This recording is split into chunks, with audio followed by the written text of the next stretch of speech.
پھر دوسری ایمان والوں کی صفت اللہ تبارک و تعالیٰ نے فرمائی کہ جب وہ اللہ کی آیات کو سنتے ہیں تو ان کے ایمان میں اضافہ ہو جاتا ہے، جنت کی نعمتوں کا تذکرہ سن رہے ہیں، دوزخ کے عذابات کو سن رہے ہیں، پھر اللہ تبارک و تعالیٰ کی طرف سے انعامات کے وعدوں کو سن رہے ہیں، مصیبت پر آنے والی جو پریشانیاں جو آنے والی ہیں اس پر ملنے والے اجر کو سن رہے ہیں، تو ان کے ایمان میں اضافہ ہو جاتا ہے، نیکی کی طرف رغبت کر رہے ہوتے ہیں، ایمان میں اضافے کا تو تقاضا یہی ہے نا۔ لیکن ہم بعض اوقات بیانات سن رہے ہوتے ہیں، ہم تقریریں سن رہے ہوتے ہیں، ان تقریروں میں ہم یہ دیکھتے ہیں کہ میرے مطلب کی کون سی بات ہے جس پہ میں آسانی سے عمل کر سکتا ہوں، وہ اٹھا لیتے ہیں، آگے سب کہتے ہیں یار بس ہم نے یہ کر لیا نا، باقی اللہ قبول فرمائے، کیونکہ وہ میں کر نہیں پا رہا ہوں۔ یعنی اگر کسی نے ترغیب دے دی کہ حضرت آپ نے جو ہے وہ 5 وقت نمازیں مسجد میں آ کر جماعت کے ساتھ ادا کرنی ہے، تو یہ ہمارے لیے بہت بھاری پڑ جاتا ہے، تو اس کی ہم دل میں کہتے ہیں کہ ہاں چلو کوشش کریں گے، اور ساتھ میں یہ کہہ دیا جائے کہ آپ روزانہ 2 مرتبہ درود پاک پڑھ کر سوئیں، یہ تو بہت آسان ہے، یہ تو میں کر ہی لوں گا، وہ فوراً ہو جاتا ہے۔ اسی طرح اگر وظیفہ کوئی ایسا بتا دیا جائے کہ حضرت آپ یہ وظیفہ پڑھیں تو کاروبار میں ترقی ہو جائے گی، تو وہ ہم کر لیتے ہیں کیونکہ کاروبار میں ترقی چاہیے ہوتی ہے۔ لیکن اگر وہ وظیفہ بتایا جائے کہ یہ والا وظیفہ آپ اختیار کریں گے نا تو انشاءاللہ آپ نیکی کی طرف آپ کو عمل کرنے کے لیے بڑی آسانی ہوگی، لیکن اس میں سستی ہو جاتی ہے۔ تو ایمان والوں کا یہ نہیں ہوتا کہ ایمان والے پک اینڈ چوز کرتے ہیں کہ یار یہ کام آسان ہے یہ میں کر لیتا ہوں، یہ والے کام میں میرا نفس تیار ہے یہ میں کر لیتا ہوں، یہ والی چیز ہے اس کو چھوڑ دو، یہ تھوڑی سی مشکل ہے، اس کو چھوڑ دو، یہ اللہ کریم ہے، بے شک اللہ کریم ہے، لیکن اللہ تبارک و تعالیٰ کے کریم اور رحیم ہونے کا یہ ہرگز مطلب نہیں ہے کہ ہم فرائض کے اندر کوتاہی کرنے کے بعد یہ کہیں کہ اللہ کریم ہے۔ سرکار علیہ السلام نے فرمایا کہ وہ شخص احمق ہے جو گناہ کرے اور اللہ تعالیٰ کی رحمت پر بھروسہ کرے۔ تو ہمیں اس پہ بھی دیکھنا ہے۔ تیسری چیز توکل، جو کامل ایمان والوں کے اندر ہونا چاہیے۔ توکل کا مطلب پہلے یہ سمجھ لیں کہ تدبیر اختیار کر کے نتیجہ اللہ تبارک و تعالیٰ کے سپرد کرنا، اس کو کہا جاتا ہے توکل۔ سرکار علیہ السلام کی بارگاہ میں ایک شخص نے حاضر ہو کر عرض کی کہ یا رسول اللہ کیا میں اونٹ کو کھلا چھوڑ کر اللہ پہ توکل کروں؟ تو سرکار علیہ السلام نے فرمایا کہ نہیں، پہلے تم اونٹ کی رسی باندھو پھر اللہ پہ توکل کرو۔ تو اسباب جو اختیار کرنے ہیں وہ آپ اختیار کریں اور اس کے بعد نتیجہ اللہ تبارک و تعالیٰ کے سپرد کرو، اس کو کہا جاتا ہے توکل۔ تو اب کیا یہ کامل توکل اللہ کی ذات پر ہے یا نہیں، اس پہ ہمیں غور کرنا ہوگا۔ بطور خاص جب پریشانیاں آتی ہیں، مشکلات آتی ہیں، جب ہمیں نکلنے کی کوئی راہ نظر نہیں آ رہی ہوتی، تو ایسے میں جب ہمیں کوئی آ کر کہے نا کہ انشاءاللہ آپ کو کاروبار میں اتنی ترقی ملے گی کہ آپ ہر مہینے انشاءاللہ ہر سال آپ جو ہے وہ حج عمرہ کریں گے، وہ کہتا ہے حضرت فی الحال اتنی دعا کر دیں کہ میرا جو ہے وہ گھر کا خرچہ آسانی سے چل جائے۔ اس کا مطلب یہ ہے کہ آپ کو جو سامنے والا دعا دے رہا ہے اس پر یقینی نہیں کہ اللہ تعالیٰ یہ کرنے پر قادر ہے۔ ہم بعض اوقات مدینے جانے کی دعائیں مانگ رہے ہوتے ہیں، لیکن جو اسباب اختیار کرنے ہیں مدینے جانے کے لیے اس کے اوپر ہم توجہ نہیں دیتے ہیں۔ کبھی کسی سے کہا جائے نا کہ حضرت آپ دیکھیں موقع ہے، آپ کو پاسپورٹ بنا لیں، آپ ویزا بھی لگ ہی جائے گا، پاسپورٹ تو بنا انتظام تو ہی جائے گا، ہمارا کہاں انتظام ہونا ہے، ہم تو بس دیکھنے جب بلاوا آئے گا تب۔ بھائی مدینے جانے کی اگر اتنی تڑپ ہے، سرکار کی بارگاہ میں اتنا عرض کر رہے ہیں، آپ اللہ کی بارگاہ میں دعائیں کر رہے ہیں، تو اسباب جتنا ہو سکتے ہیں اتنا بنانے کی تو کوشش کریں۔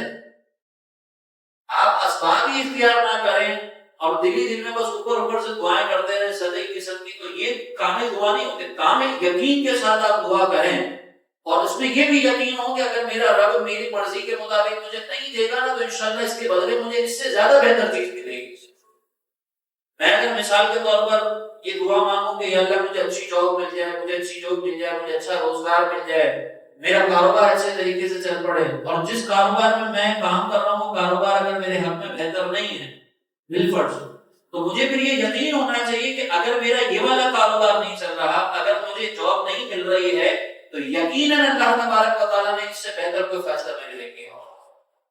اور میں آپ کو اس میں ایک وظیفہ بھی بتا دوں، بہت بہترین وظیفہ ہے۔ اگر کامل بھروسہ اللہ تعالیٰ کے اعتماد، اللہ تعالیٰ کے وعدے پر بھروسہ کر کے اگر ہم کام کریں نا تو تجربہ، اللہ نے فرمایا ان تنصروا اللہ ینصرکم، اگر تم اللہ کے دین کی مدد کرو گے اللہ تعالیٰ تمہاری مدد کرے گا۔ یہ جتنے بھی آپ دیندار لوگ ہیں آپ ان کو دیکھیں جو دین کا کام اخلاص اور اللہیت کے ساتھ کر رہے ہوتے ہیں، اللہ تعالیٰ ان کے کام فوراً بنا دیتے ہیں، لمحہ بھر نہیں لگتا۔ بعض اوقات پریشانیاں آتی ہیں نا، میرا اپنا طریقہ کار میں آپ کو عرض کروں کہ پریشانی جب آتی ہے نا تو میں دین کے کام میں اضافہ کرتا ہوں۔ اللہ کا شکر ہے کہ ایسے ہم اس پریشانی سے باہر نکلتے ہیں کہ ہمارے وہم و گمان میں نہیں۔ تو کامل توکل کا مطلب یہ ہے کہ آپ تدبیر دعا جو بھی کریں آپ پکے یقین کے ساتھ کریں، تو یہ ہے کامل توکل۔ تو 3 صفات ہیں، خوف خدا، اور اسی طریقے سے اللہ کی آیات کو سن کر ایمان میں اضافہ، اور کامل توکل۔ یہ 3 صفات اپنائیں انشاءاللہ۔ اس میں آپ دیکھیے گا کہ ایمان والوں کی یہ صفات اپنانے کے بعد کتنا زبردست ہمیں جو ہے وہ ذہنی سکون حاصل ہوتا ہے۔ اس کے بعد سورہ انفال کی آیت نمبر 46 ہے، اس میں اللہ تبارک و تعالی نے مسلمانوں کو باہمی اتحاد قائم کرنے کا حکم دیا اور اختلاف کے نقصان کے بارے میں ارشاد فرمایا۔ چنانچہ فرمایا کہ اللہ اور اس کے رسول کی اطاعت کرو اور آپس میں اختلاف نہ کرو ورنہ تم بزدل ہو جاؤ گے اور تمہاری قوت ختم ہو جائے گی، اور صبر کرو بے شک اللہ صبر کرنے والوں کے ساتھ ہے۔ اب اس آیت مقدسہ میں اللہ تبارک و تعالیٰ نے ہمیں اس بات کا حکم دیا کہ آپس میں اختلاف نہ کریں، اتحاد کے ساتھ رہیں۔ اختلاف جو یہ 2 طرح کا ہے، ایک اصولی عقائد کے اندر ہے، ایک فروعی عقائد کے اندر ہے۔ اصولی عقائد سے مراد یہ کہ دین کے جو بنیادی عقائد ہیں، دین کے جو بنیادی مسائل ہیں، اللہ تعالیٰ کی توحید، پھر اللہ تعالیٰ کا تمام صفات کمالیہ کا جامع ہونا، یہ ان عقائد کے اندر کوئی اختلاف کرتا ہے تو وہ شخص ان عقائد کے اندر اختلاف کرنے کی وجہ سے قابل مذمت ہے۔ صرف اسی میں اختلاف اگر کرتے ہیں، جیسے آپ دیکھیں ختم نبوت کے بارے میں جو اختلاف کیا جا رہا ہے، قادیانیوں نے جیسے ختم نبوت کے خلاف اختلاف کیا، تو اب یہ اختلاف یہ قابل مذمت ہے اور یہ قابل مذمت ٹھہرے گے۔ اسی طرح صحابہ کرام کی شان میں گستاخیاں کرنا، صحابہ کرام پر طعن کرنا، تبرہ کرنا، تو صحابہ کے بارے میں اختلاف، تو یہ بنیادی عقائد کے اندر اگر کوئی اختلاف کرتا ہے تو یہ اختلاف کرنا ہی قابل مذمت ہے۔ اور ایک اختلاف وہ ہے کہ بنیادی عقائد میں نہیں ہے، مسائل کے سلسلے میں، جیسے مثال کے طور پر امام اعظم ابو حنیفہ، امام شافعی رحمۃ اللہ تعالی علیہ، امام احمد بن حنبل، امام مالک رحمۃ اللہ تعالی علیہ، اس اختلاف میں کوئی مسئلہ نہیں ہے، یہ علمی اختلاف ہے۔ لیکن اگر اس اختلاف کو نفرت کی وجہ بنا لیا جائے تو اب یہ قابل مذمت ہے۔ جیسے آپ ہمارے یہاں پر ابھی فروعی مسائل آپ دیکھیں سوشل میڈیا کے اوپر عجیب و غریب تماشے چل رہے ہوتے ہیں، روزے کی افطاری کس وقت کرنی چاہیے، کس وقت نہیں کرنی چاہیے، جس کے اوپر لڑائیاں جھگڑے ہو رہی ہیں، اب تراویحیں 8 پڑھنی ہے یا 20 پڑھنی ہے، بھائی تم 8 پڑھ لو، سوشل میڈیا پہ جھگڑا اگر کر رہے ہو تو 20 پڑھنے والوں کو اگر قابل مذمت ٹھہرا رہے ہو تو بھائی آپ 8 پڑھ کے گھر پہ جاؤ، آپ کو نہیں پڑھنی۔ لیکن جو 20 پڑھنے والے ہیں اللہ کی بارگاہ میں اگر مقبولیت حاصل کر رہے ہیں تو جھگڑا کرنے کی کیا ضرورت ہے؟ آپ کے دلائل ہیں، ٹھیک ہے، آپ اس کا جواب بعد میں دے دیجیے گا، ضروری ہے اس کے اوپر لڑائی کرنا۔ اسی طرح رمضان ٹرانسمیشنز کے اندر دیکھ لیں، کن چیزوں کے اوپر علماء کو آپس میں جھگڑا کروایا جا رہا ہے، چھوٹی چھوٹی ناف کے اوپر ہاتھ باندھنا یا ناف کے نیچے ہاتھ باندھنا، بھائی ٹھیک ہے، ناف کے اوپر ہاتھ باندھنا ہے، ناف کے نیچے ہاتھ باندھنا ہے، دونوں کے اپنے اپنے دلائل ہیں، یہ دلائل کی دونوں کی طرف ہیں، اگر دونوں کے پاس دلائل ہیں تو اس میں لڑنے جھگڑنے کی ضرورت ہی نہیں ہے۔ لیکن باقاعدہ ٹی آر پی کے چکر میں چینلز پہ بٹھا کے لڑایا جا رہا ہے، اور ہر سال لڑایا جاتا ہے، تھمبنیل لگائے جاتے ہیں سوشل میڈیا کے اوپر کہ علماء میں بحث چھڑ گئی، اور مت ماری جاتی ہے ایسے سنی علماء کی بھی بعض اوقات کہ وہ بھی جا کر پتا ہے کہ یہاں پر جھگڑا ہوگا، فساد ہوگا، وہ جا کے بیٹھ جاتے ہیں۔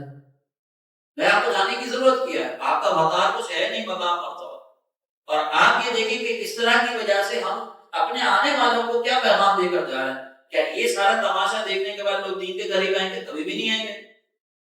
اصولی مسائل کے اندر اگر کوئی اختلاف کرتا ہے یا بلا وجہ کسی کو کوئی بدعتی کہتا ہے، مشرک کہتا ہے، تو ہم اس کا جواب دیں گے، لیکن احسن انداز سے، اور وہ بھی جواب اس طریقے سے دیا جائے کہ آپس میں کوئی نفرت کی فضا اس اعتبار سے پیدا نہ ہو کہ کافر ہمارے اوپر جو وہ غالب آ جائے۔ اور یہ یاد رکھیں کہ جب ہمارا کفار سے مقابلہ ہوگا تو وہاں پر جو جو اسلام پر عمل کرنے کا دعوے دار ہے اس کی ذمہ داری ہے کہ وہ اپنے آپس کے ہر مسئلے کو بھول کر کفار کے خلاف ایک ہو جائے، وقتی طور پر۔ مطلب یہ میں نہیں کہہ رہا کہ آپ جو وہ اصولی مسائل کے اندر بھی کمپرومائز کر جائیں، اصولی مسائل کے اندر کمپرومائز نہیں ہو سکتا، لیکن جب آپ کافر کے مقابلے میں کھڑے ہیں تو کافر کے مقابلے میں کھڑے ہونے کے بعد جو یہ کہتا ہے کہ میں اسلام پر عمل کر رہا ہوں، پھر اس کو اسلام کی حفاظت کے لیے غلام کرے، اور پھر بعد میں اپنے جو اصولی مسائل ہیں اس کو حل کرنے کے لیے کوشش کی جائے۔ لیکن بعض اوقات ہم اپنی انانیت کی وجہ سے، اپنے جو نا وہ فرقے کی حفاظت کی وجہ سے ہم حق کو قبول کرنے کے لیے تیار ہی نہیں۔ تو اللہ تعالیٰ نے فرمایا کہ اگر اختلاف کرو گے تو تمہاری قوت ختم ہو جائے گی۔ تو جتنا ہو سکے آپ پہلے تو اس چیز کو سمجھیں کہ ہمیں کون سے معاملات کے اندر آپس میں ایک دوسرے سے شدت اختیار کرنی ہے۔ اگر ایک بندہ کہتا ہے کہ میں گھر پہ لائٹیں نہیں لگانا چاہتا، بھائی ٹھیک ہے نہ لگا یار، بحث کیوں کر رہا ہے ہم سے، ہمیں لگانے دے، ہمارے عشق کے اظہار کا طریقہ یہ کہ ہمیں لگانے دے، آپ کو بحث کرنے کی ضرورت ہی نہیں، قائل ہی نہ کریں اس کو، لیکن اپنے پاس دلیل ہونی چاہیے آپ کے پاس کہ میں کیوں لگا رہا ہوں۔ لیکن اگر کوئی شخص آ کر آپ کو کہتے ہے کہ تم بدعت کر رہے ہو، تو پھر آپ اس کو پیار محبت سے سمجھائیں کہ نہیں یہ بدعت نہیں ہے، خامخواہ تفرق بنا ڈالو۔ اسی طریقے سے اگر کوئی شخص آ کر صحابہ کے خلاف بات کرے گا تو وہاں پہ پھر یہ نہیں ہوگا کہ ٹھیک ہے صحابہ کو گالیاں دو، ہمیں تو اتحاد کرنی ہے، وہاں پہ پھر یہ نہیں چلے گا۔ تو یہ ہم کو ذہن میں رکھنا ہے کہ کس مسئلے کے اندر ہمیں نرمی سے سامنے والے کو اگنور کرنا ہے اور کس مسئلے کے اندر آپ کو شدت سے جواب دینا ہے۔ اگر کسی صحابی کے بارے میں بات کرو گے تو پھر وہاں پہ نرم لہجہ اختیار نہیں کیا جائے گا، وہاں پہ پھر ڈٹ کر بات کی جائے گی کہ تم نے صحابہ کی شان کو گستاخی کی۔ اگر اللہ اور اس کے رسول کے بارے میں کوئی بات کرے گا تو چاہے وہ کتنا ہی معزز کہلانے والا شخص ہو، اگر نبی کریم علیہ السلام کی شان میں ہلکا سے بھی کوئی جملہ ایسا کہا کہ جو شان رسالت کے خلاف ہوگا تو وہاں پر آپ نے کھڑے ہونا ہے ڈٹ کر۔ لیکن اگر وہ یہ کہتے ہیں کہ وہ مولوی نہیں منانا چاہتا، نہیں منا بھائی پہاڑ میں جا، ہمیں کچھ بھی نہیں کرنا، لڑائی مت کرو ہم سے۔ تو ہمیں یہ بات ضرور ذہن میں رکھنی ہوگی کہ ہمیں کس مسئلے کے اندر جو ہے وہ اختلاف کی شدت اختیار کرنی ہے، کس مسئلے میں نہیں کرنی۔ جہاں شدت نہیں اختیار کرنی وہاں پر اگر آپ شدت اختیار کریں گے تو بہرحال پھر یہ انتہائی خطرناک عمل ہوگا جس سے ہمارا ہی نقصان ہوگا، ہمارے دین کا ہی نقصان ہوگا۔ آگے سورہ انفال کی ہی آیت ہے، اس میں نبی کریم علیہ الصلوۃ والسلام، اللہ تبارک و تعالیٰ نے سورہ توبہ کی آیت ہے، آیت نمبر 24، اس میں اللہ تبارک و تعالیٰ نے ہمیں محبت کا تقاضا کیا ہونا چاہیے اس کے متعلق ارشاد فرمایا کہ تو اے حبیب آپ فرما دیجئے کہ اگر تمہارے باپ، تمہارے بیٹے، تمہارے بھائی، تمہاری بیویاں، تمہارا خاندان، تمہاری کمائی کے مال اور وہ تجارت جس کے نقصان سے تم ڈرتے ہو، تمہارے پسندیدہ مکانات، یہ سب تمہیں اللہ اور اس کے رسول اور اس کی راہ میں جہاد کرنے سے زیادہ محبوب ہیں، تو انتظار کرو یہاں تک کہ اللہ اپنا حکم لائے، اور اللہ نافرمان لوگوں کو ہدایت نہیں دیتا۔ ساری چیزیں، باپ، بیٹے، بیویاں، مکان، تجارت، یہ سب ایک طرف، اللہ اور اس کے رسول کی محبت اور جہاد کرنا ایک طرف۔ اگر کوئی شخص ان ساری چیزوں کو ترجیح دیتا ہے اللہ اور اس کے رسول کی محبت پر تو وہ کامل ایمان والا نہیں ہے۔ اللہ نے فرمایا کہ پھر انتظار کرو کہ اللہ تعالیٰ اپنا حکم دے گا۔ تو ہمیں اپنی محبتیں اس میں یہ دیکھنا ہوگا کہ ہمارے نزدیک اللہ اور اس کے رسول کی محبت زیادہ ہے یا ہمارے بیوی بچوں کی اور ہمارے مکان تجارت وغیرہ کی محبت زیادہ ہے۔ اس کا طریقہ کار یہ ہے، پہلے ایک چیز ذہن میں رکھیں کہ محبت جو ہے وہ قلبی میلان کا نام ہے۔ آپ کا دل اگر کسی کی طرف مائل ہو جاتا ہے تو آپ کہتے ہیں کہ مجھے فلاں سے محبت ہو گئی، علماء سے، پیر صاحب سے، والدین سے، یہ ہماری جو محبت ہے۔ تو یہ دل کا کسی کی طرف مائل ہو جانا ہمارے اختیار میں نہیں ہوتا۔ بچے کو کوئی بیٹھ کے نہیں سمجھایا جاتا کہ تجھے باپ سے محبت کرنی ہے، ماں سے محبت کرنی ہے، وہ خود بخود بچپن سے دیکھتا ہے ماں باپ کے ساتھ رہتا ہے تو ماں باپ سے محبت ہو جاتی ہے۔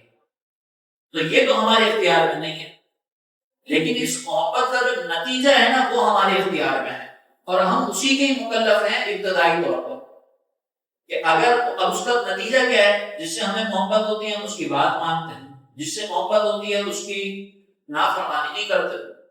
مثال کے طور پر اگر ایک بیٹا اپنی ماں کو آ کر کہے کہ اماں میں آپ سے بڑی محبت کرتا ہوں، اور ماں یہ کہے کہ بیٹا چل مجھے پانی پلا، اماں ابھی تو میں گھر میں گھسا ہوں، آپ کو فوراً پانی پینے کی پڑ گئی، لیکن اماں محبت آپ سے بہت کرتا ہوں، اچھا بیٹا ذرا جا کے سبزی لے کر آ جا، اماں ابھی تو میں نے موبائل یوز کرنا شروع کیا ہے، میں ویڈیو دیکھ رہا ہوں، میں بعد میں لے کر آؤں گا۔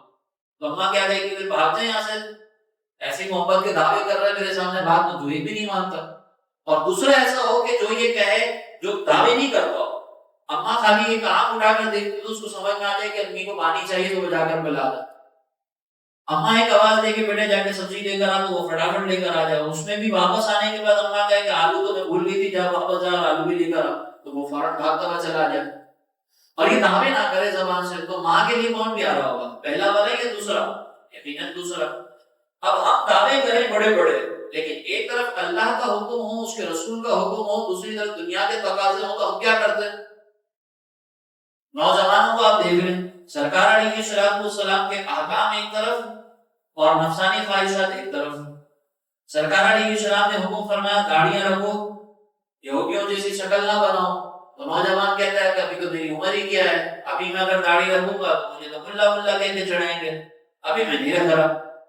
بعض مائیں اوپر بہنیں بھی سن رہی ہیں نا, بعض مائیں اپنے بچوں کو روک رہی ہوتی ہے, ابھی سے تو داڑھی رکھے گا, تیری شادی بھی نہیں ہوئی, ہمارے محلے میں کوئی لڑکی نہیں دے گا تجھے, تو ہمیں ایسی لڑکی چاہیے بھی نہیں کہ جو داڑھی کی وجہ سے آپ کو اگر رشتے سے منع کر رہی ہے, تو ایسی لڑکی نہ ہی ملے تو اچھا ہے. جو اس وجہ سے رشتہ کرنے کے لیے تیار نہ ہو کہ یہ بندہ دین پر عمل کر رہا ہے, تو ہماری نسلوں کو کیا فرمان چڑھائے گی. لیکن ہمارے یہاں پہ خواتین کا ذہن بنا ہوتا ہے کہ وہ اپنے بچوں کو روک رہی ہوتی ہے, خود نوجوانوں کا یہ ذہن بنا ہوا ہوتا ہے. تو ہمیں اس چیز پر غور کرنا ہے کہ ایک طرف اللہ اور اس کے رسول کا حکم ہو, دوسری طرف دنیا کے تقاضے ہوں, تو ہمیں اللہ اور اس کے رسول کے حکم کو ترجیح دینی ہے. یوں نہیں کہ اللہ اور اس کے رسول کا حکم آیا, پھر میں نے دیکھا میری سوسائٹی, میرا خاندان, میرے گھر والے, میرے بیوی بچے ہی مجھے اجازت دیتے کہ نہیں دیتے. اگر اجازت دیتے تو ٹھیک ہے, ہم اس پر عمل کر لیں گے, اجازت نہیں دیتے تو معذرت. ہم زبان سے یہ جملے نہیں کہتے, لیکن ہماری زبان حال جس کو کہتے ہیں نا, ہمارا رویہ کو اگر جملوں سے تعبیر کرے نا, تو وہ یہ ہے کہ یا رسول اللہ آپ کے فرمان ٹھیک ہیں, لیکن اس سے زیادہ امپورٹنٹ جو ہے وہ یہ ہے, میری بیوی کا بھی تو خیال کرنا ہے, میرے بچوں کا بھی تو خیال کرنا ہے, تو یا رسول اللہ آپ کے فرمان اپنی جگہ پر, لیکن جب مجھے موقع ملے گا, میرے بیوی بچے اجازت دیں گے, تو یا رسول اللہ میں آپ کے فرمان پر عمل کر لوں گا. معاذ اللہ ہمارا حال یہ بتا رہا ہے. اگر ہم اپنے حال کو جملوں سے تعبیر کریں نا, تو یہ جملے بنتے ہیں, ہم بتائیں کہ یہ بے ادبی ہے کہ نہیں. تو پھر ہمیں کیا کرنا چاہیے؟ اللہ اور اس کے رسول کے حکم کو ترجیح دینی چاہیے. پھر اس کے بعد اگلی آیت ہے سورہ توبہ کی آیت نمبر 51, بس یہ آخری آیت ہے. اس میں منافقین کا طرز عمل ذکر کیا گیا, اور پھر اس کو جواب دینے کے بارے میں اللہ تعالیٰ نے فرمایا. منافقین کا رویہ یہ تھا کہ منافقین جو ہے وہ جب سرکار علیہ السلام اپنے صحابہ کے ساتھ کسی جہاد پر جاتے, اور جہاد میں جانے کے بعد کوئی نفع ملتا, جیت ہو جاتی, مال غنیمت حاصل ہوتا, تو وہ افسوس کا اظہار کرتا. اور اگر مسلمانوں کو کسی معرکے کے اندر کوئی نقصان پہنچ جاتا, ان کو جو وہ شکست ہوتی, تو وہ سامنے سے کہتے ہیں کہ دیکھو ہم نے کیسی زبردست تدبیر اختیار کی, ہم تو گھر پر ہی ٹھہرے رہے, تو ہمارا تو کوئی نقصان ہی نہیں ہوا. وہ نقطہ رد کرتے ہوئے اللہ تبارک و تعالیٰ نے اپنے محبوب علیہ السلام کو حکم دیتے ہوئے فرمایا کہ اے حبیب آپ انہیں یہ فرما دیں کہ ہمیں وہی پہنچے گا جو اللہ نے ہمارے لیے لکھ دیا ہے, اور وہ ہمارا مددگار ہے, اور مسلمانوں پر اللہ ہی پر بھروسہ کرنا ہے.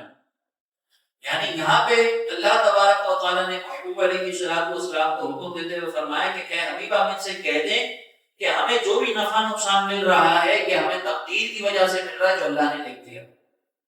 تو یہاں پر ہمیں تقدیر پہ بھروسہ کرنے کا حکم دیا جا رہا ہے.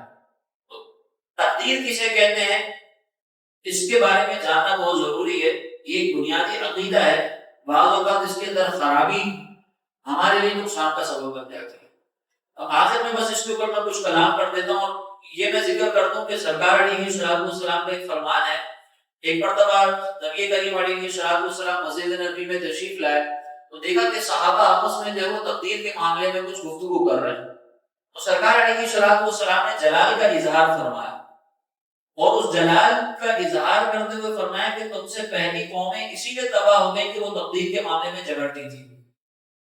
تو تقدیر کے معاملے میں ایک بنیادی عقیدہ, بنیادی سوچ ہمیں حاصل کرنی ہے, لیکن اس میں بہت زیادہ غور و تفکر ہماری گمراہی کا سبب ہو سکتا ہے. تو جتنی اجازت ہے وہ میں اپنی خدمت میں ذکر کرتا ہوں. پہلے یہ ذہن میں رکھیں کہ ہمیں کچھ معاملات کے اندر اللہ تبارک و تعالیٰ نے ایک اختیار دیا ہے, اور کچھ معاملات کے اندر ہم بالکل مجبور ہیں. جس میں ہمیں اختیار ملا ہے اسی میں گناہ ثواب کا معاملہ ہے, جس میں ہمیں اختیار نہیں ملا اس میں گناہ ثواب کا کوئی معاملہ بھی نہیں. میں 1990 میں پیدا ہوا تو میں جہنم میں چلا جاؤں گا، اور جو 1990 سے پہلا پیدا ہوا وہ سارے کے سارے جنت میں چلے جائیں گے، جین سی وہ ساری کی ساری جنت جہنم میں جائے گی، اور جو پرانے بزرگ ہیں وہ سارے کے سارے جنت میں چلے جائیں گے. ایسا تو نہیں ہے نا. بھائی کون کس سال کے اندر پیدا ہوگا، سال کے اندر پیدا ہونے کی وجہ سے جہنم جنت کے تو فیصلے نہیں ہو رہے، تو اس کے اندر ہمارا اختیار بھی نہیں. میں اگر 2060 سے پہلے پہلے اگر مر گیا تو میں جنت میں چلا جاؤں گا، 2050 میں مارا تو میں جو ہے وہ جنت میں جاؤں گا. کیا ایسا کچھ معاملہ ہے؟ نہیں. تو یہاں پہ بھی گناہ ثواب کا پہلو نہیں ہمارے اختیار میں نہیں. اگر آپ مہینے کے 50,000 روپے کماتے ہیں تو آپ تو سیدھے جہنم میں چلے جائیں گے، لیکن اگر آپ کی تنخواہ مہینے کی 5 لاکھ روپے ہے، آپ کی آمدنی مہینے کی 5 لاکھ روپے، تو آپ کو جنت کے اعلیٰ درجات ملیں گے. ایسا کچھ ہے؟ نہیں.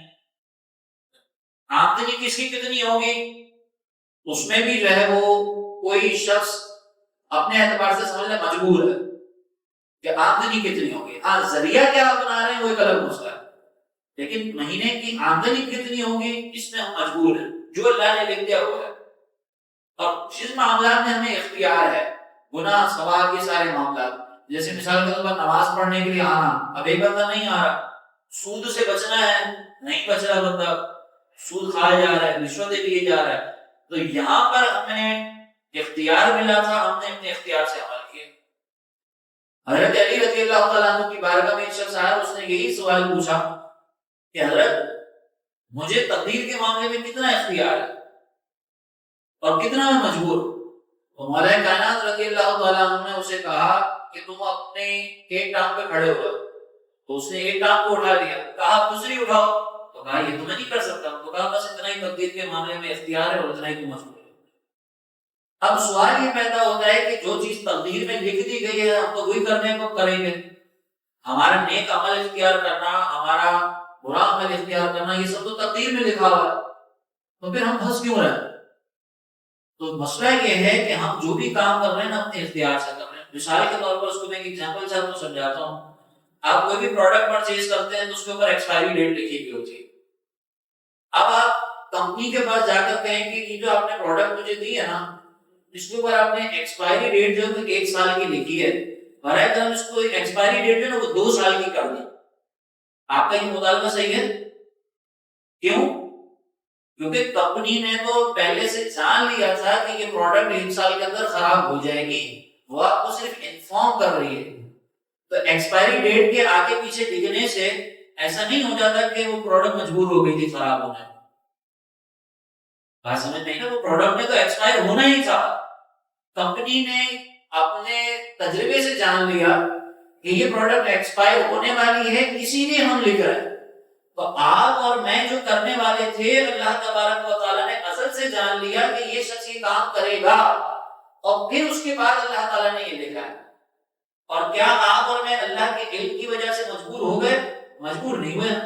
مثال کے طور پر آپ سب میرے سامنے بیٹھے ہیں، میں آپ کے سامنے بیٹھا ہوں، آپ کو اس بات کا علم ہے، آپ کا اس بات کا علم ہے کہ میں آپ کے سامنے بیٹھا ہوں، مجھے اس بات کا علم ہے کہ آپ میرے سامنے بیٹھے ہیں. تو کیا آپ کے علم کی وجہ سے میں مجبور ہو کے یہاں پہ بیٹھا ہوں؟ نہیں نا.